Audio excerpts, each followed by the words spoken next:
And that is the cachet of President Donald Trump that is dissipating before our very eyes. Everything on the right seems to be unraveling.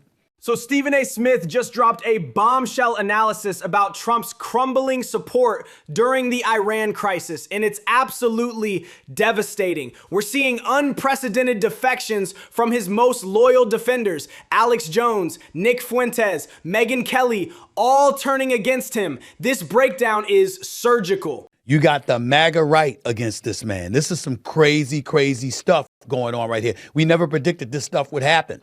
The Iran war delegation to congressional hawks completely blindsided Trump's isolationist base. When you promise America first, then hand war powers to neoconservatives, that's political suicide. His core supporters feel betrayed on the biggest issue that got him elected twice. But I'm bringing all of that up to say that it doesn't appear, regardless of how turned off we may be, that Trump is doing that awful of a job. But if you listen to the folks on the right, who have been staunch supporters of his, oh my Lord, they are going against him. Exactly right. The economic numbers are solid, unemployment at 4.3%, but wars destroy presidencies regardless of GDP. Bush had good economics in 2005 too, then Iraq killed his approval. When your base questions your mental fitness during wartime, you're finished. It's not just pretty hard to listen to him speak when you compare it to how former President Barack Obama sounded whenever he gave a speech.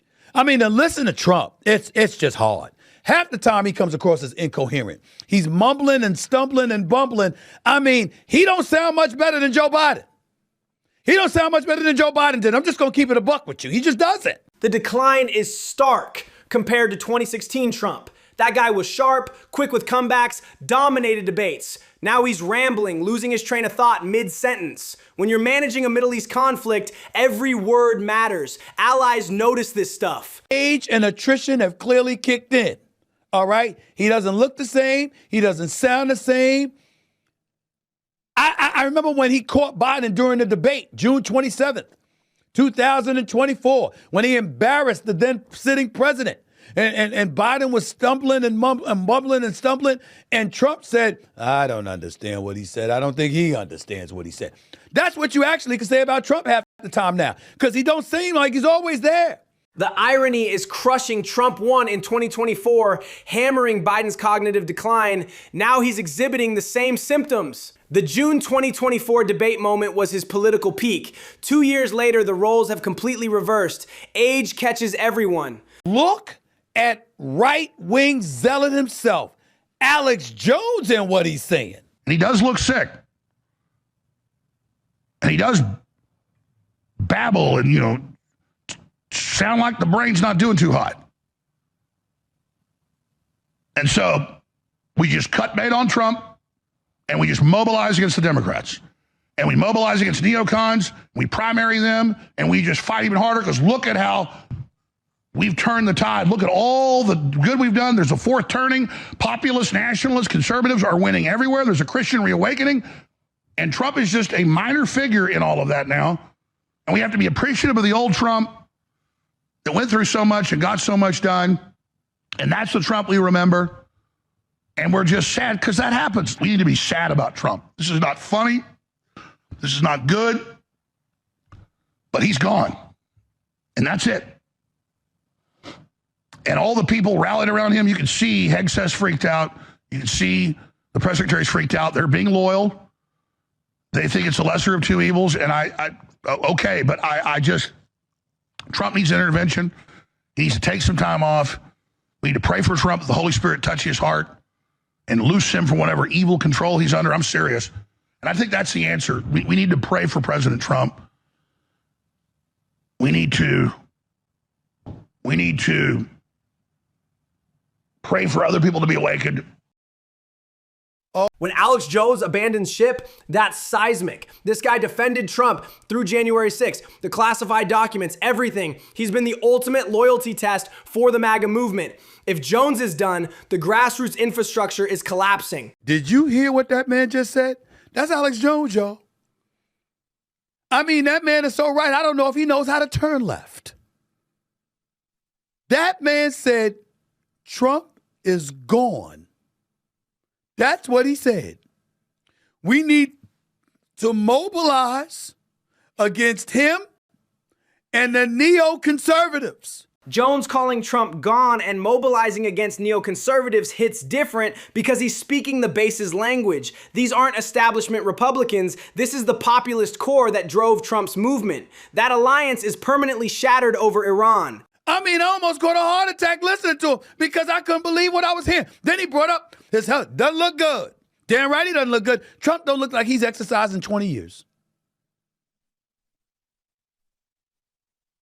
I now see, the belly's getting bigger now.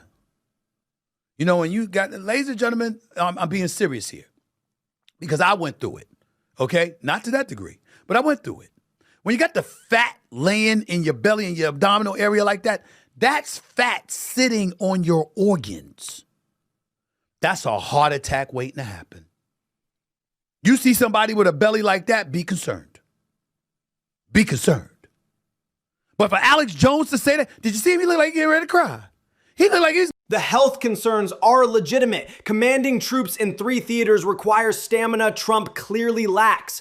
Reagan faced similar whispers in his second term. When even your supporters question your physical capacity during wartime, that's politically fatal. How about right-wing zealot, the dude in his 20s, but got a following now. Got that young audience out there now. Converting a lot of cats to conservatism and beyond. I mean, on the right, Mr. Nick Fuentes. If you haven't heard this, I mean, I hope you sit down. You might catch a heart attack. Listen to this. I wore this stupid fucking ridiculous hat when I was in college, like an idiot. When I was 18, I had people threatening to kick my ass. I wore this in the cafeteria. I became a pariah. And look at what it has profited all of us. They said, no more endless wars. They said tariffs, mate, we're gonna win so big. They said, we're gonna build a wall. Mexico will pay for it. It just got 10 feet taller. It was a lie. All we can do is stop being suckered one single more day. I'm done. And I'm not saying, hey, I'm a Democrat and I'm in favor of feminism. I'm not left wing, but I'll play both sides. If Republicans don't do what I want, I'll go with the enemy. I'll go sleep with the best friend. You break your promises, I'll go to the other team. It doesn't mean I believe in them, but I'll go to them because I know they're going to fuck you. Ladies and gentlemen, that is Nick Fuentes, a far-right extremist, to say the least, who is talking about going to the other side, quote, just to fuck you. That's what he said. Fuentes represents the young populist pipeline that was supposed to be Trump's future. Gen Z conservatives who could carry MAGA forward. Losing that demographic over war means the movement dies with Trump. There's no succession plan without the youth vote. I mean, what the hell is going on in America? You talk about only in America. This is some only in America stuff right here going on. This stuff is crazy. It's unbelievable. Left got a chance after all. Left got a chance. If the Democrats just don't do anything, grab some lunch, some dinner, chill out on Capitol Hill, don't do anything, don't say anything. Because the way Trump is going right now, the more he talks, the more he alienates his base. Brilliant political observation. Democrats learned from 2016. Instead of giving Trump a foil to fight against, they're letting him self-destruct. Every unforced error, every rambling speech just reinforces the decline narrative. Strategic silence is genius. He broke it down better than the Democrats. He broke it down better than the Democrats. There's no border wall. There's no flourishing economy. You got the war in Iran. You understand? He's breaking it on. He's breaking it down better than the Democrats. What y'all need to talk for? Let him talk. Let him talk. Internal criticism always hits harder than external attacks. When your own people make the opposition's case better than they can, you've lost control of the narrative. Fuentes dismantling Trump's record gives Democrats permission to stay quiet and let it happen. Everybody is turning against Trump. Few as consistently, however, and as cogent and as surgical as Megyn Kelly. Listen to her. President Trump there saying, just like the ballroom, we're way ahead of schedule. I mean, like, we're talking about American troops dying, like putting their lives at risk. It's not just like the ballroom. Like this is, and it's not just like a fun little excursion into Iran. We've already lost 13 servicemen and women. We had another 25 injured over the weekend when Iran hit the Saudis and our base there. So we had another 25 American service personnel injured there, many severely injured. What does that mean? Lost limbs, severe head wounds? They don't tell us. That information has been largely censored from the American media. We don't know. We don't believe that we know the full extent of the deaths either. And we don't believe we know the full extent of exactly how all these planes have come down, that we're getting the full story. I told y'all before, Megyn Kelly the real deal. You say what you want about her attitude or personality, some of the people that she's attacked, because she will come at you, no doubt about it. I respect, I've been on her show a couple of times. She's a renowned journalist first and a lawyer by trade. You know, she's not easy to mess with. And when she comes for you, she's coming.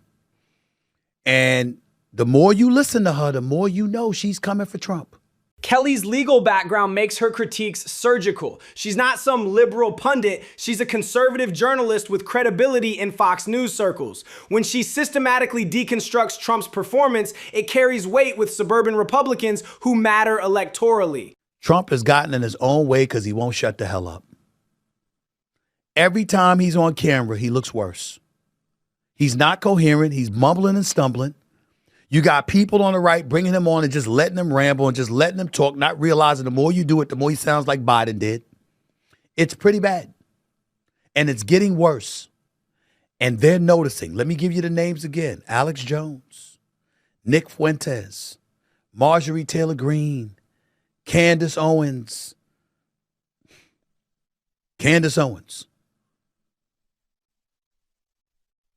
Megyn Kelly, Piers Morgan, Joe Rogan. It's getting bad. It's really, really getting bad.